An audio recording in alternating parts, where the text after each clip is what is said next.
Irama Live Talk. Irama Live Talk. 88,5 Irama FM Purworejo. Top lagunya pasti infonya. Selamat pagi, apa kabar untuk mendengar di rumah dimanapun berada ya. Kembali hadir bersama Ayu, temani Anda di kesempatan hari ini. Ini awal bulan Sabtu September ya, 2020 pastinya. Dan dengan kesempatan hari ini seperti biasa hari Selasa kita bertemu dengan Puspaga dalam acara Irama Live Talk ya. Dan kita akan mengangkat tema nanti sangat menarik sekali, nanti akan dibawakan oleh narasumber kita yang sudah hadir di sini di studio Irama FM, Ibu Rohmatun Saniati. Nah, untuk Anda sebelum ke pembahasan selanjutnya, kita sapa dulu narasumber kita yang sudah hadir di kesempatan hari ini. Ibu Rohmatun Saniati, selamat pagi, apa kabar? Iya, selamat pagi, kabar baik Mbak Ayu. Gimana nih juga nih kabar Mbak Ayu? Alhamdulillah, baik pastinya ya.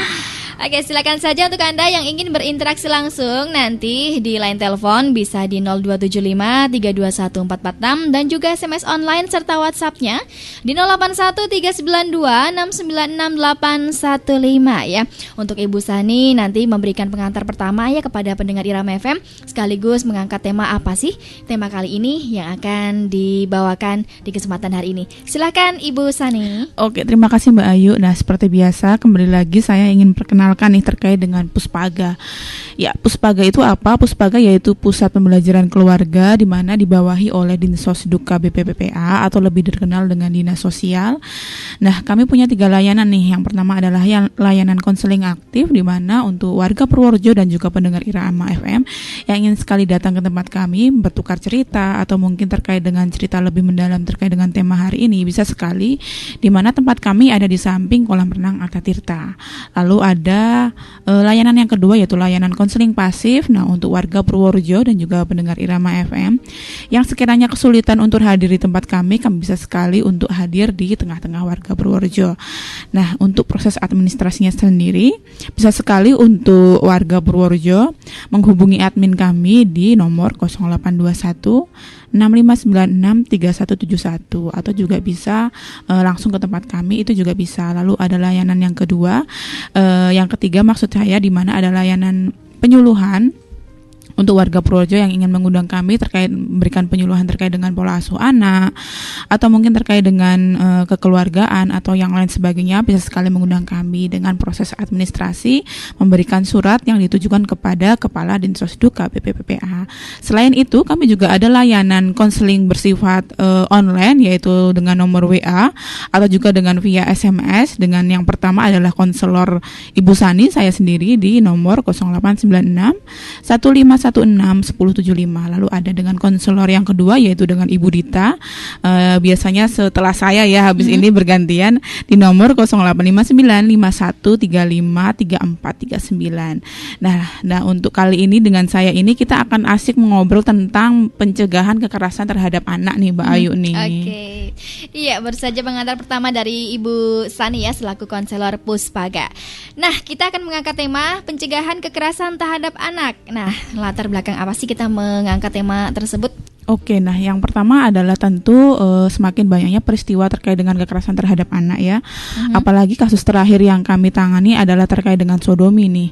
Nah, itu memberikan efek psikologis secara yang cukup mempengaruhi perkembangannya bagi anak juga dan juga keluarganya tentunya ya, di mana ketika sudah mempengaruhi psikologis ketika anak sedang masih dalam tahap pertumbuhan, tentunya akan banyak dampak-dampak negatif yang dirasakan terhadap anak ketika tidak dilakukan pencegahan lebih lanjut atau mungkin penanganan lebih lanjut seperti itu. Nah, itu yang mungkin akan nanti kita asik bahas lebih lanjut begitu Mbak Ayu. Ya, silakan untuk Anda yang ingin berinteraksi langsung, bertanya-tanya langsung dengan narasumber kita boleh sekali di line teleponnya di 0275 321446 dan juga SMS online serta WhatsApp-nya di 081 392 696 815. Kita buka SMS dan juga WhatsApp-nya ya untuk menunggu Anda yang ingin berjoin di sini. Oke. Nah, untuk kekerasan terhadap anak sendiri, seperti apa sih definisi kekerasan terhadap anak menurut Mbak Sani?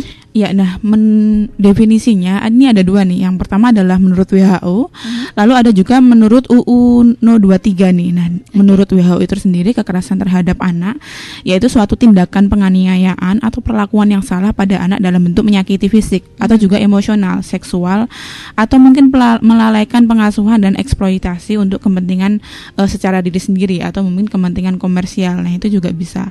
Lalu ada juga menurut UU No 23 tahun 2002 tentang perlindungan anak, di mana ada di pasal 13 menyebutkan kekerasan pada anak adalah segala bentuk tindakan yang melukai dan merugikan fisik nih, dan juga mental anak, seksual anak, termasuk seperti hinaan, penelantaran, atau mungkin perlakuan buruk, eksploitasi, atau bahkan mungkin sampai trafficking ya, jual beli anak ya, yang mungkin kadang saya dengar beritanya lewat internet atau mungkin lewat Instagram atau juga medsos lainnya, begitu Mbak Ayu. Oke, seperti apa sih untuk kekerasan sendiri?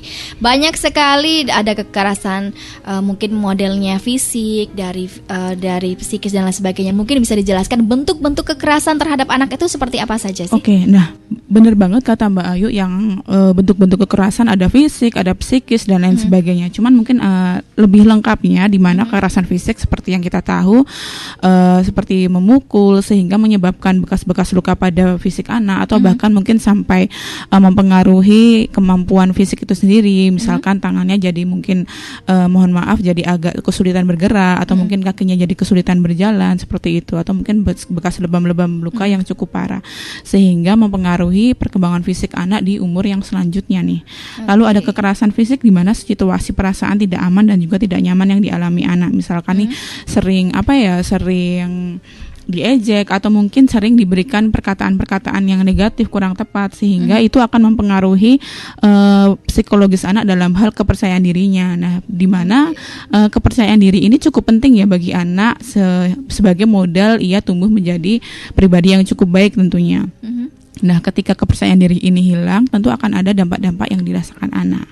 Nah, lalu ada kekerasan yang ketiga yaitu kekerasan seksual, adalah apabila anak diperlakukan secara seksual dan juga terlibat pada bagian-bagian aktivitas yang bersifat berhubungan intim seperti itu ya, atau mungkin menyentuh bagian-bagian anak yang tidak seharusnya disentuh. Mohon maaf seperti dada, mohon maaf juga pantat, dan juga lain sebagainya. Itu juga sering terjadi di aduan kami ya, sehingga akan mengakibatkan efek-efek terhadap anak secara psikologis, dan di mana seringnya itu terjadi oleh pelakunya itu orang terdekat nih Mbak. Jadi malah perlu ada pengawasan dan juga pola asuh yang mungkin bisa lebih dibenahi begitu. Anak juga perlu dibekali terkait dengan pendidikan seksual sejak dini seperti itu.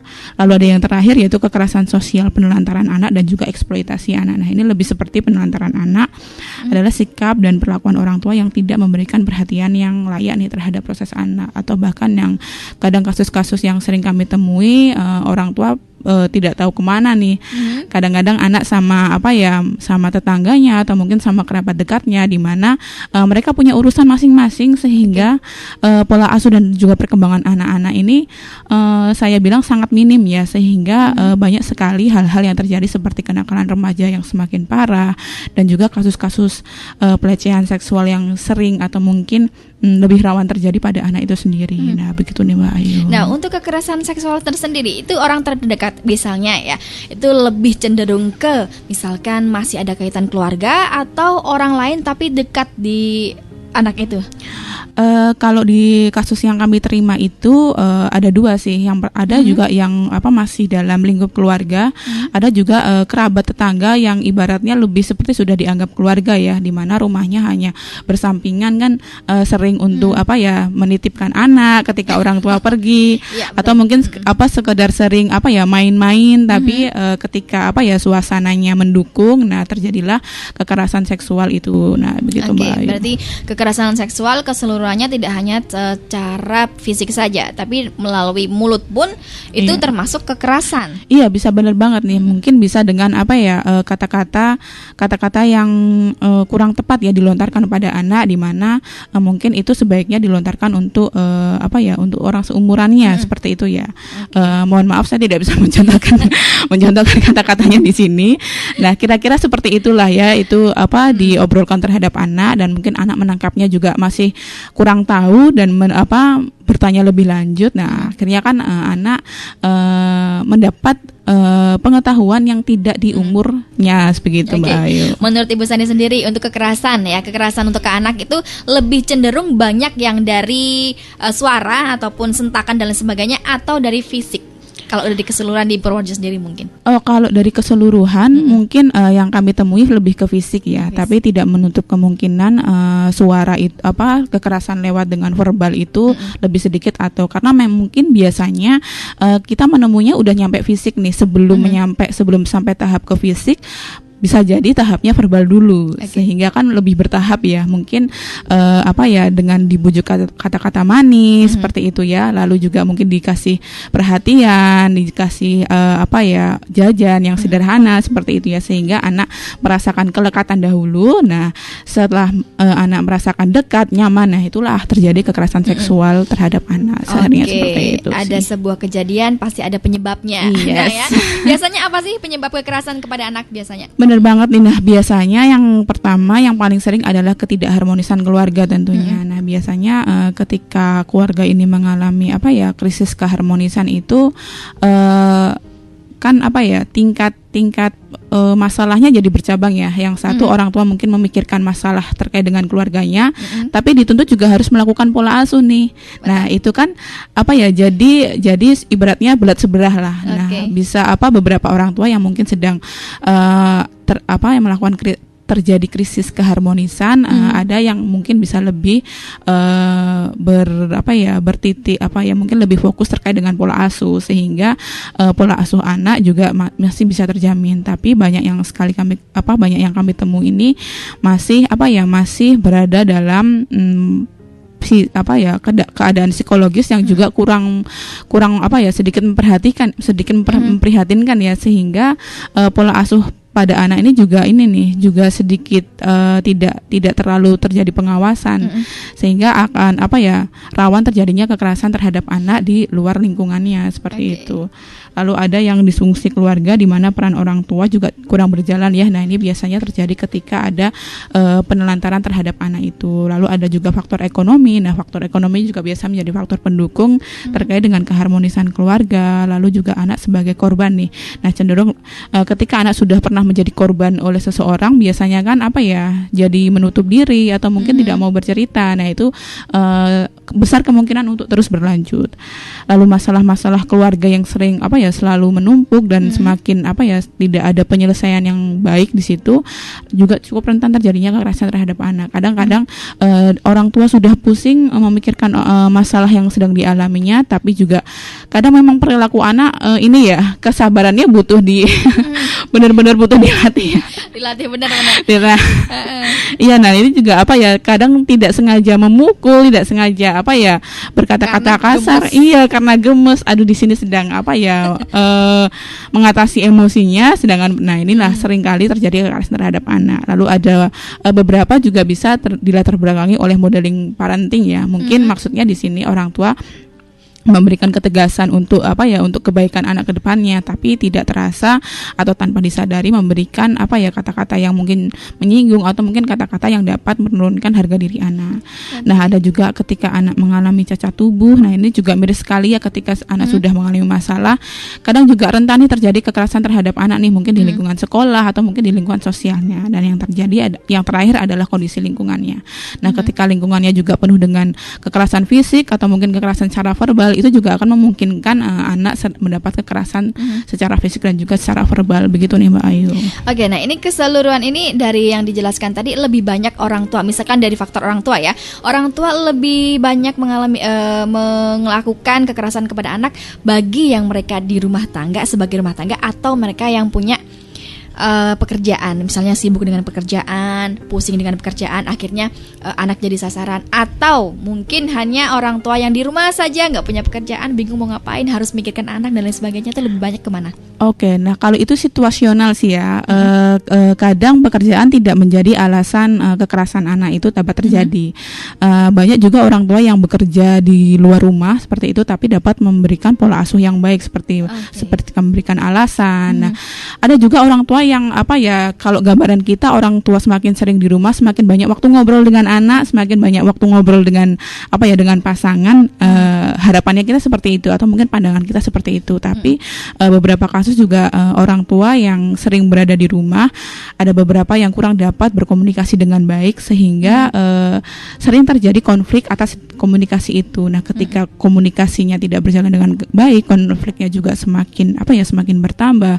Otomatis ketika melakukan pola asuh terhadap anak juga terganggu nih. Nah, secara mungkin awal-awal tidak sengaja melakukan kekerasan fisik, tapi ketika tidak dilakukan kegiatan lebih lanjut atau mungkin pencegahan, orang tua jadi terbiasa nih, ya udahlah seperti itu aja untuk langkah insannya, seperti itu Mbak Ayu. Terkadang kan ada orang tua yang mungkin di rumah aja sibuk ngapain aja, saking puteknya ini termasuk berhubungan dengan faktor ekonomi. Iya, benar banget. Nah, Oke, ada dampak kekerasan terhadap anak seperti apa sih dalam membentuk segala sesuatunya tentang korban, anak dan lain sebagainya, dampak kekerasan terhadap anak? Oke, tentu banyak sekali dampak yang dirasakan pada anak ya ketika anak mengalami kekerasan. Nah, yang pertama adalah membentuk mental anak sebagai korban, di mana kan kembali lagi tadi kita bicarakan bahwa anak perlu sekali kepercayaan diri di usia mudanya. Ketika ia tidak mendapatkan kepercayaan diri itu, harga diri itu akan juga mempengaruhinya di dalam kemampuan sosialnya, dalam kemampuan ia dalam menjaga diri dan lain sebagainya.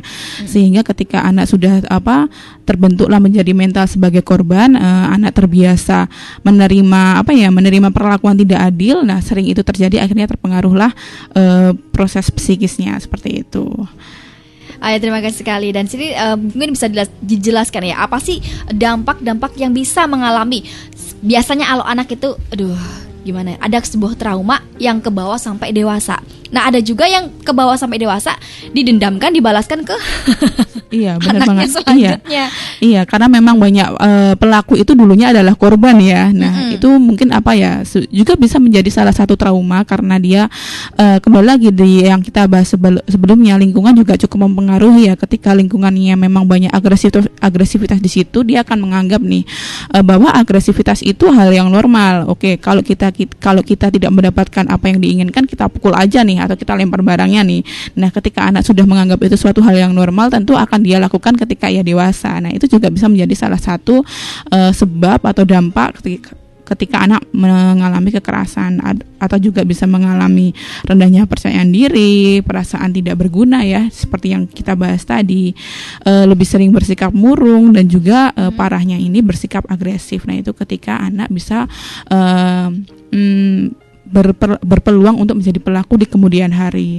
Dan bahkan yang mempengaruhi anak di usia dewasa, beberapa anak bahkan sampai mengalami depresi dan sulit mengendalikan emosi. Nah, ketika sudah sulit mengendalikan emosi, juga akan berpengaruh terhadap kemampuan ia bersosialisasi di lingkungan sekitarnya nih Mbak Ayu.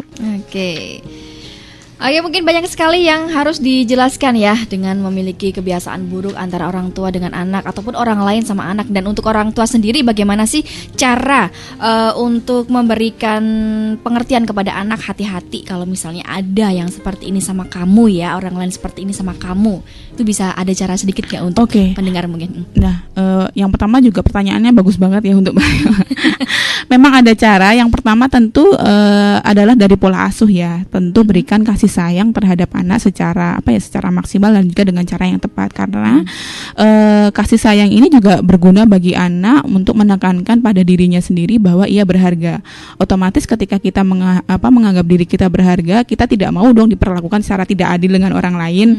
Nah, ketika sudah tertanamkan pada itu, ada nih modal pertama. Setelah itu orang tua bisa menerangkan apa sih kira-kira yang perlu diwaswaskan ketika orang lain melakukan sesuatu. Misalkan nak nanti bilang sama ibu sama ayah ya kalau ada menyentuh bagian-bagian kamu di bagian dada, di bagian perut, di bagian paha, atau mungkin di bagian bagian pantat misalkan. Lalu juga nanti kalau misalkan ada kata-kata yang negatif, bisa juga langsung cerita-cerita sama mama dan juga sama ayah nih. Atau mungkin lebih baiknya bisa dibiasakan ketika anak ke sekolah, atau mungkin ketika anak habis pulang dari bermain, cerita-cerita nih, saling diskusi, bertukar cerita apa sih kegiatan dari saat bermain. Nah, ketika ada peristiwa yang mungkin kurang perlu diluruskan, itu bisa diluruskan secara langsung, sehingga ketika anak mengalami hal-hal yang tidak terduga atau hal-hal yang seharusnya perlu untuk dilakukan pencegahan atau ditindaklanjuti, anak bisa langsung bercerita dengan orang tua. Nah, begitu sih Mbak Ayu untuk langkah awalnya. Oke, ini sedikit cerita saja tentang misalkan guru dengan muridnya. Oke. Ya. Nah, biasanya kan seperti guru emosi seperti ini akhirnya melakukan kekerasan. Tapi secara untuk dari ceritanya memang anaknya yang bandel misalnya. Nah, akhirnya kan guru yang jadi sasarannya ataupun yang lebih kenanya kan ke gurunya. Guru nggak baik dan lain sebagainya. Itu seperti itu, bagaimana menurut Ibu Sani? Apakah memang dari gurunya yang harus diperhatikan atau memang dari anaknya yang harus diperhatikan atau dibenarkan dan lain sebagainya? Oke, memang sering terjadi kasus seperti itu ya. Kalau misalkan mana yang harus diperhatikan, mungkin saya katakan dua-duanya ya. Memang anak juga tidak semua anak kan berperilaku baik semuanya ya. Ada beberapa perilaku yang perlu diluruskan. Nah, ketika anak memang sudah melakukan kenakalan pada kenakalan kenakalan di usia dini, perlu ada pencegahan yang lebih lanjut, di mana juga diskusi dengan orang tua. Tapi memang beberapa orang tua kan mengelak ya, kalau di rumah baik-baik aja nih. Betul. Seperti itu bagaimana?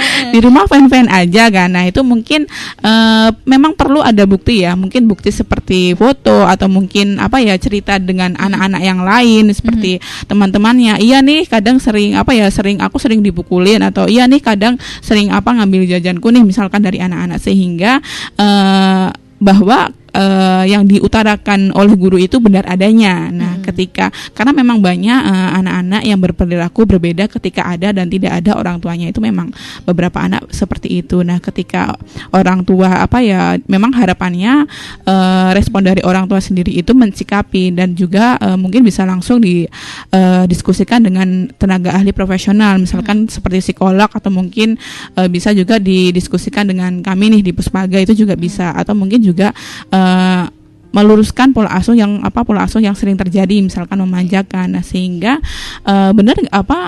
perilaku agresif pada anak itu dapat diminimalisir lah seperti itu, atau mungkin dapat diluruskan. Nah, untuk gurunya mungkin juga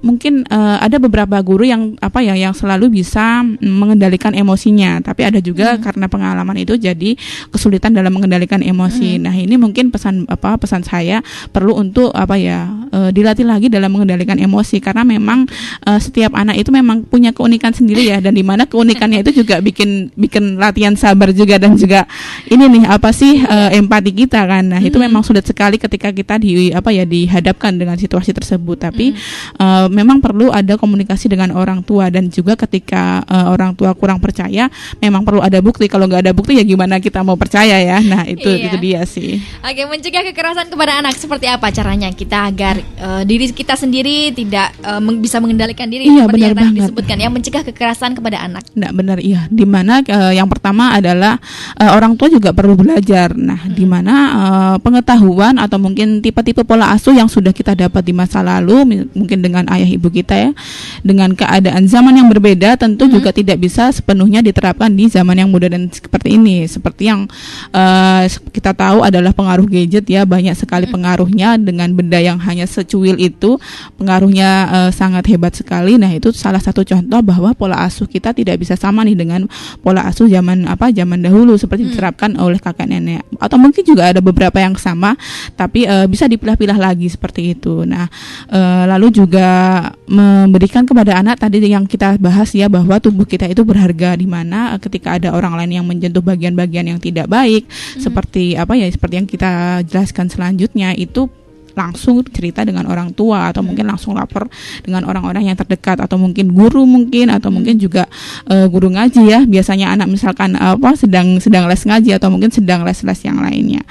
Atau juga mengajari anak tentang hak-hak yang harus ia dapat. Yang pertama adalah hak untuk bertahan hidup, yaitu lebih seperti untuk memiliki makanan dan juga tempat tinggal yang layak nih, dan juga hak untuk berkembang seperti kasih sayang, perawatan, kesehatan yang harus didapatkan terhadap anak, dan juga perlindungan oleh orang tua. Dan ini ya, ketika anak juga tidak dapat mendapatkan perlindungan di lingkungan yang luar, itu anak juga perlu untuk lapor begitu ya, terhadap guru atau terhadap orang tua. Lalu ada yang terakhir adalah berpartisipasi, di mana anak juga perlu untuk mengemukakan pendapat. Nah, ini yang mungkin jarang terjadi ya, anak mengatakan pendapatnya seperti itu, di mana ketika anak sudah terbiasa mengatakan pendapatnya, kan kadang ada beberapa anak yang mengalami perlakuan tersebut tapi takut ngomong nih kan, tapi takut lapor, nanti takut dihukum atau takut dimarahin malah kan.